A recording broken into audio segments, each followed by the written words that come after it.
The Family Research Council held its 9th annual Voters Summit this year. On this clip I have Ted Cruz, and the clip before featured Rand Paul, both dynamic speakers. I hope you get to enjoy them. Very much, and I want to thank especially Max. I think that is the youngest introducer I've ever had. God bless the Value Voters Summit.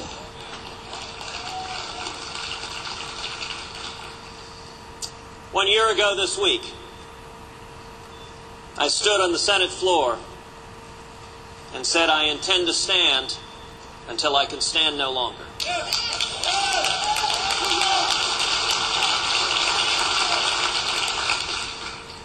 21 hours later, together, a great many men and women across this country had elevated the debate about the disaster that is Obamacare. So, in honor of that anniversary, sit back, relax, we're going to be here a while.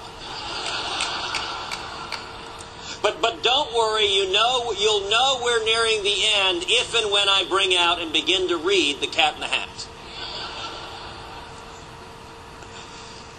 You know, a lot of y'all have gotten to know our daughters, Caroline and Catherine. Caroline's 6, Catherine's 3.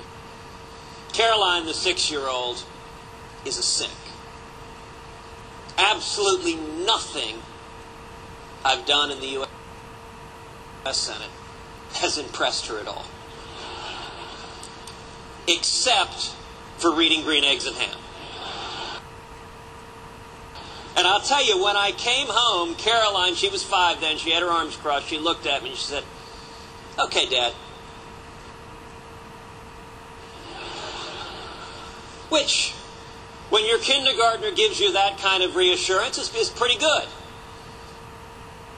Saw the news. How many of y'all saw in the news that a man was stopped after he climbed the fence at the White House? Yeah, the Secret Service stopped him. They said, "I'm sorry, Mr. President, you have 2 more years left on your term."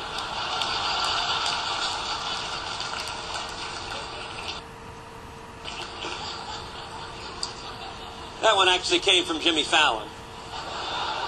But, you know, we should actually hold the media to account, because I will say, in their reporting on this person who broke into the White House, they really have not used the politically correct term.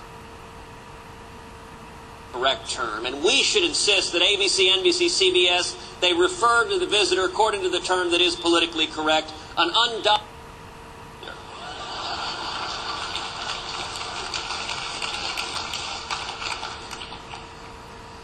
I'm so grateful.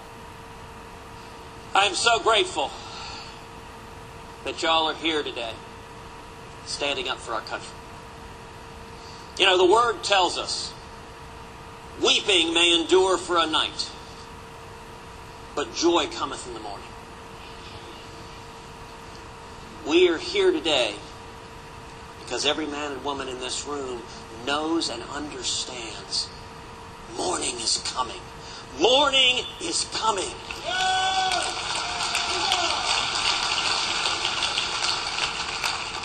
We have seen that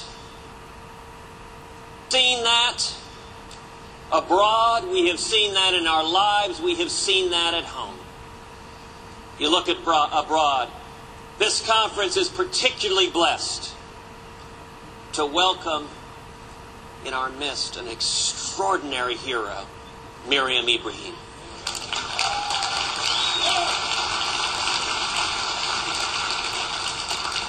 I just had the opportunity to visit with Miriam and her son Martin and her little baby girl Maya and her husband Daniel backstage.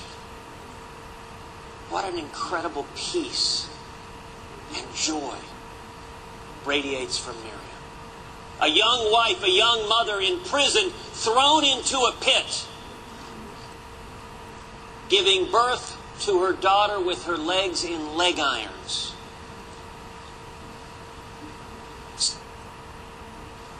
Sentenced by a cruel and oppressive government to receive 100 lashes and then to hang by the neck till dead for the crime of being a Christian. And the government of Sudan told Miriam, if you will only renounce Jesus, we will spare you this terrible fate. And Miriam looked at her captors and she said, I cannot and I will not renounce Christ.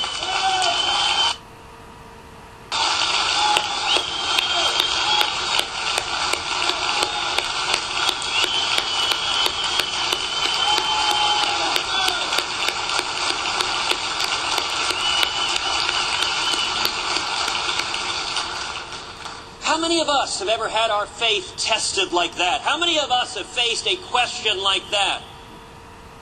If you start to feel hope and despair for what's happening in this country, remember that prison cell in Sudan. I asked Miriam just a few minutes ago, in the dark of it all, how did you not lose faith? How did you not give up hope? And she responded very simply. She said, God was with me.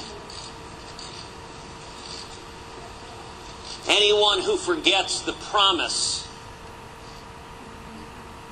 simply remember, joy cometh in the morning. Millions of believers across the world lifted Miriam up in prayer, spoke out in support of her, and the attention, the heat, the light was too much on the government of Sudan, and they were forced to release her free at last.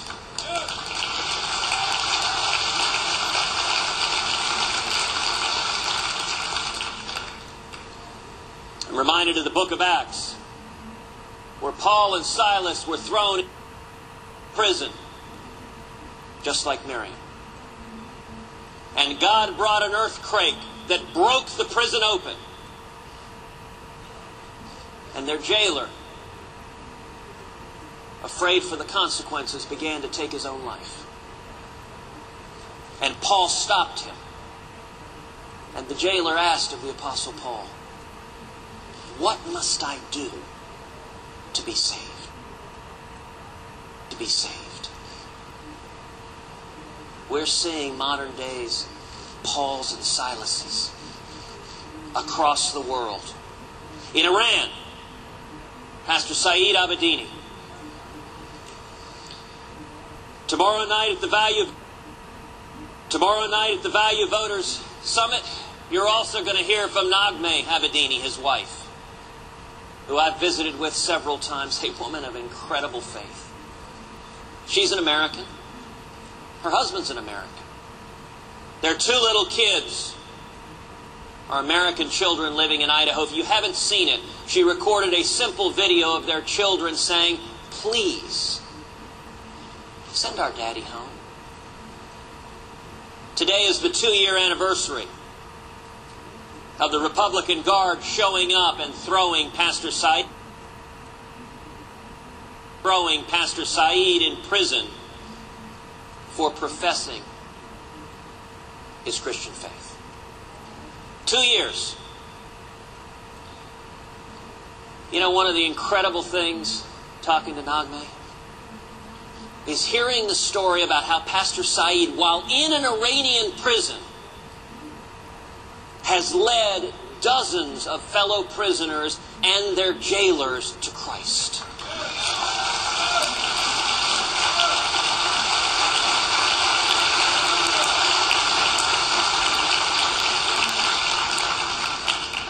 Just as with Paul and Silas, the jailers are turning to Pastor Saeed saying, what must I do to be saved?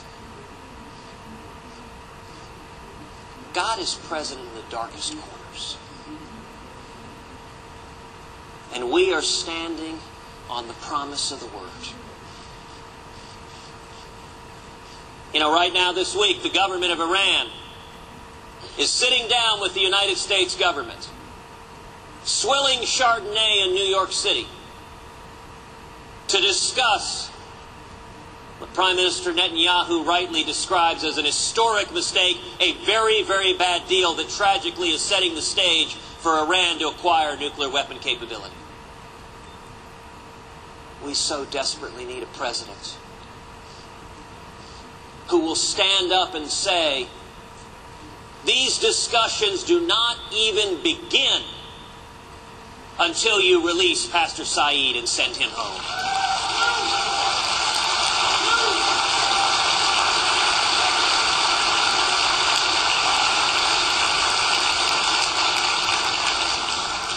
Oh, the vacuum of American leadership we see in the world. We need a president who will speak out for people of faith, prisoners of conscience. We need a president who will stand up and say to the over 200 Nigerian schoolgirls held captive by Boko Haram because they're Christians, little girls sold into slavery. We need a president who will speak out for prisoners of conscience, like Kenneth Bae in North Korea, like Leopoldo Lopez in Venezuela, like Amir Hekmati in Iran, like Alan Gross in Cuba, like Sergeant Tamarisi in Mexico.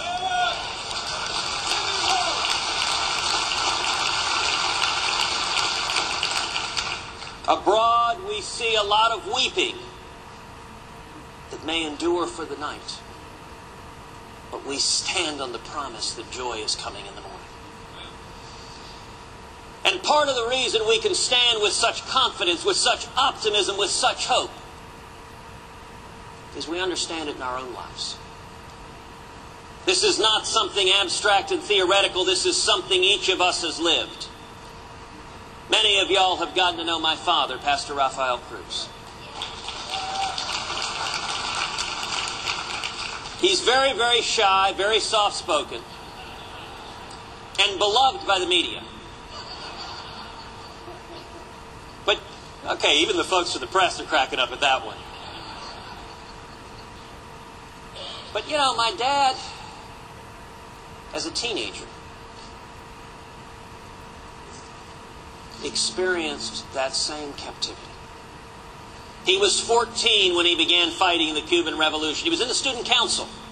The revolution in Cuba came from the student councils, from high school kids and from college kids. When my father turned 17, my grandparents bought him a brand new white suit. And he went out partying, enjoying the town because he was 17, and then he disappeared.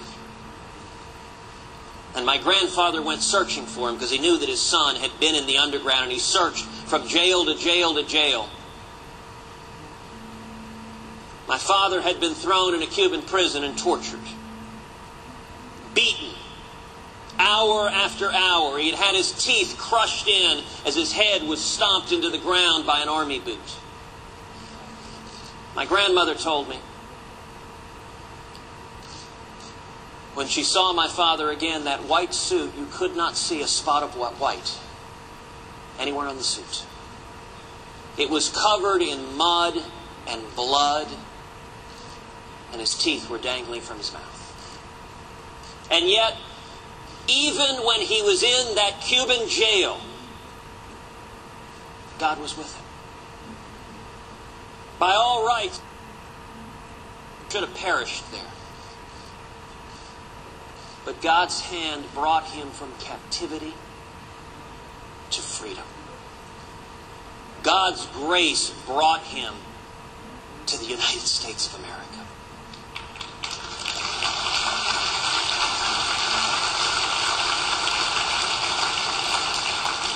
You know, when I was a young child, my parents were living up in Calgary. They were in the oil business.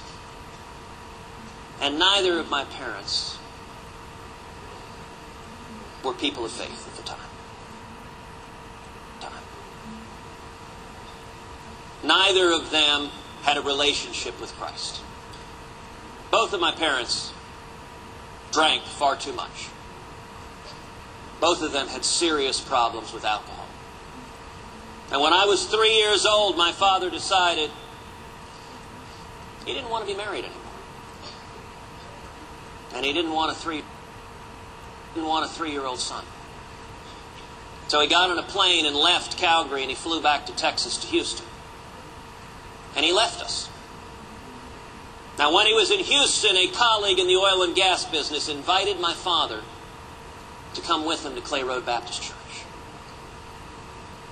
And my father accepted that invitation. He went to Clay Road Baptist Church and he gave his life to Jesus.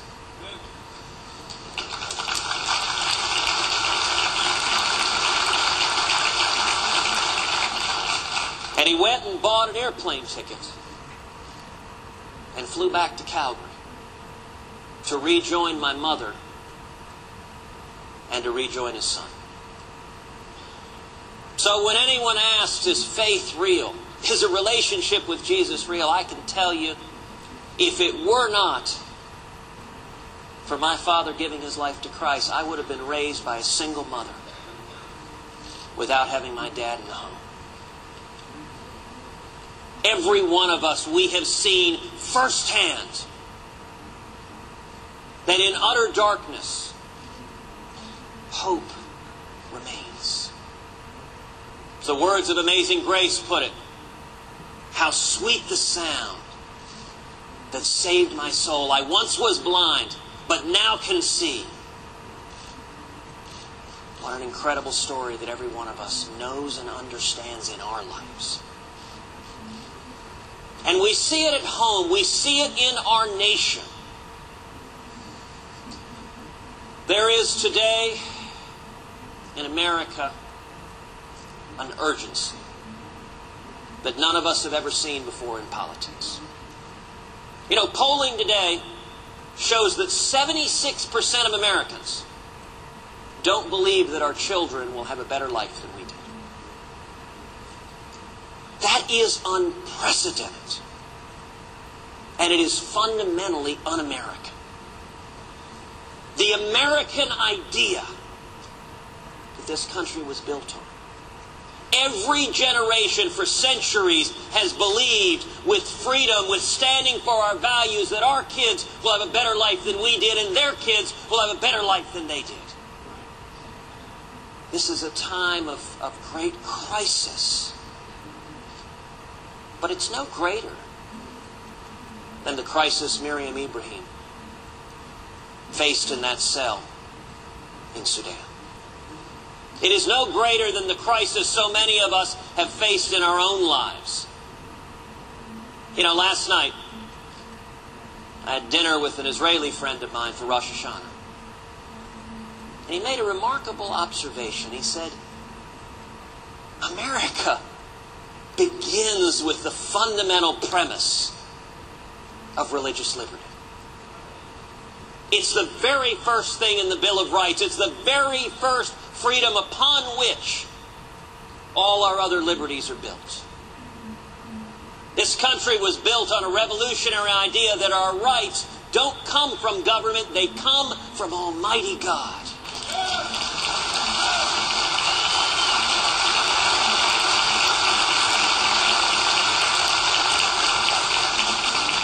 As the Declaration said, we hold these truths to be self-evident, that all men are created equal and are endowed, not by a king, not by a queen, not even by an all-powerful president, endowed by their Creator with certain unalienable rights, and that among these are life, liberty, and the pursuit of happiness. We are seeing fundamental challenges, and yet we're seeing victories such as the phenomenal victory for religious liberty that was the Hobby Lobby case.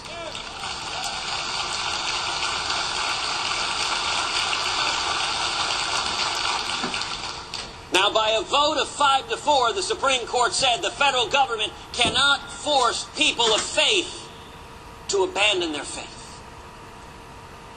Think about it for a second, that was 5-4. One vote different, and the outcome is different. Now, there are people in Washington who say Republicans, to win, have to abandon values. You're exactly right. Look, our values are who we are. Our values are why we're here.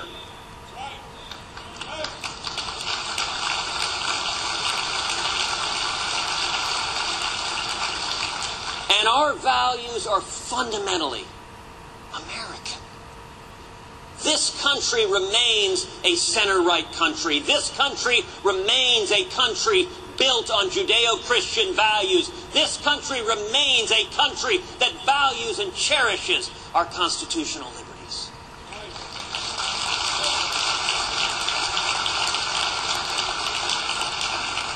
And anyone who tells you differently is lying to you.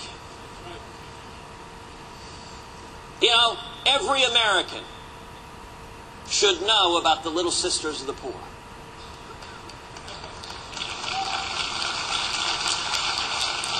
You want to talk about values? Right now, the federal government is suing the Little Sisters of the Poor to try to force Catholic nuns to pay for abortion-inducing drugs.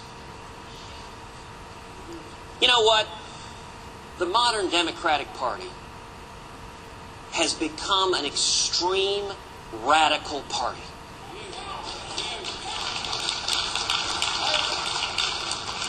We ought to invite Hillary Clinton to spend a day debating the Little Sisters of the Poor.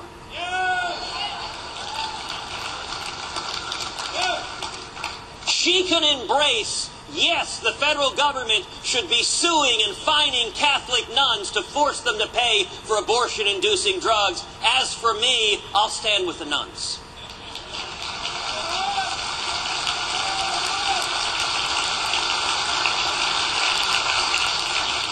And a pretty good rule of thumb, by the way, if you're suing nuns, you've done something really wrong. Look, just a few weeks ago, following Hobby Lobby, the Democrats introduced legislation in the Senate to repeal the protections on religious liberty in the Religious Freedom Restoration Act. That act passed just 2 decades ago with almost unanimous support, signed into law by a Democrat, Bill Clinton. There used to be bipartisan agreement, regardless of our differences over marginal tax rates. We used to come together and say, we're going to respect the religious liberty of everyone. When the vote came to strip Hobby Lobby and Christian companies of their religious liberty rights, when the vote came to strip the Little Sisters of the Poor and Catholic charities of their religious liberty rights, do you know how many Senate Democrats stood with religious liberty, stood with the Catholic Church? 0. It is heartbreaking.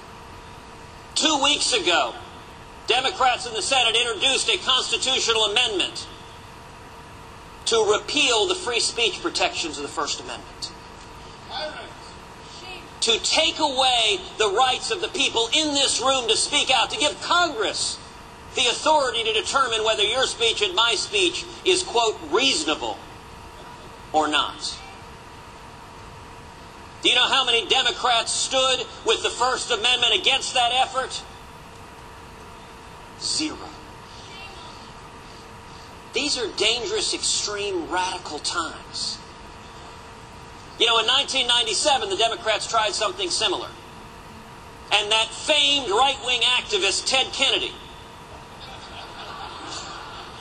spoke against it. He stood up and said, in over 200 years, we haven't amended the Bill of Rights. Now is no time to start. I gave a floor speech on the Senate floor with a giant poster of Ted Kennedy's face and that quote next to it.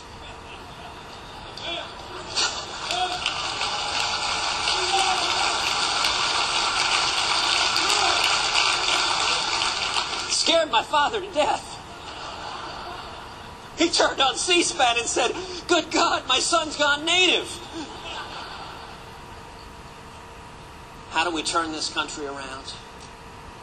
We offer a choice, not an echo. How do we turn this country around? We don't paint in pale pastels. We paint in bold colors. We're 39 days away from a pivotal election. If you want to defend the First Amendment, our free speech, our religious liberty, vote Harry Reid out.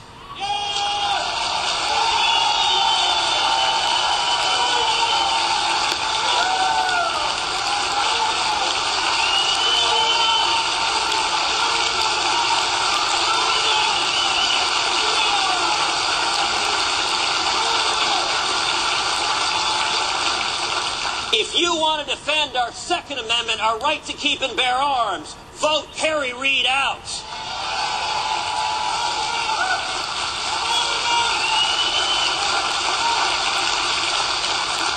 If you want to defend the Fourth and Fifth Amendments, our right to privacy, if you want to defend the 10th Amendment, then vote Harry Reid out.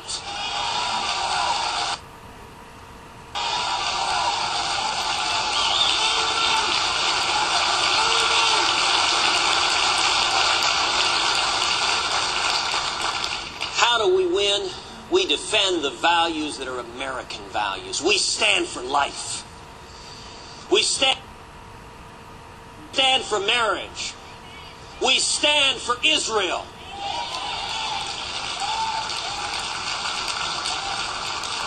We bring back jobs and opportunity and unleash small businesses to make it easier for people to achieve the American dream.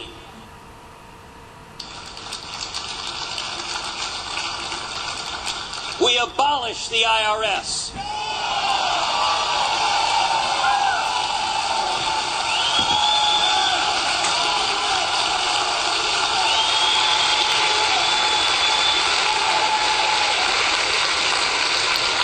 We repeal Common Core.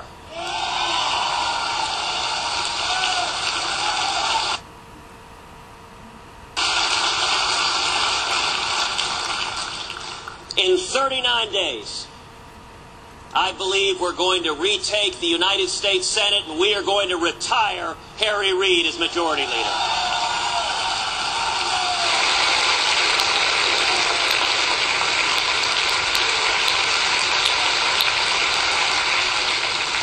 And in 2017, with a Republican president in the White House,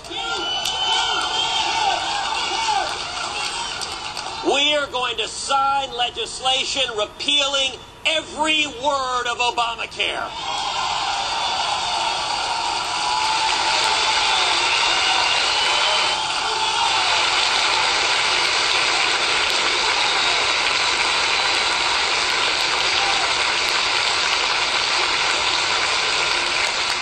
Each and every one of you is here because you believe in our nation, you believe in our values, and I'll tell you why I'm optimistic. From the founding of our nation, America has enjoyed God's providential blessings. At every stage in the Revolutionary War, a ragtag bunch of colonists had no prayer of defeating the mightiest army on earth. But with God's blessings, we did so. In the Civil War that pitted brother against brother, spilled blood upon our soil to expunge the original sin of this nation of slavery. That should have rent this country apart forever. And yet with God's blessings, this nation came back together after that bloody conflict.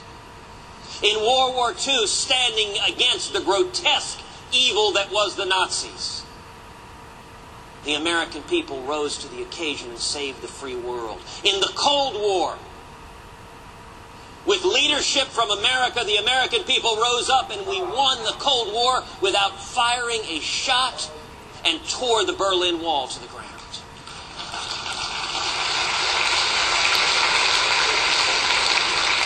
I'm optimistic because of you. I'm optimistic because I believe in the American people, and I'm optimistic because I am convinced God isn't done with America yet.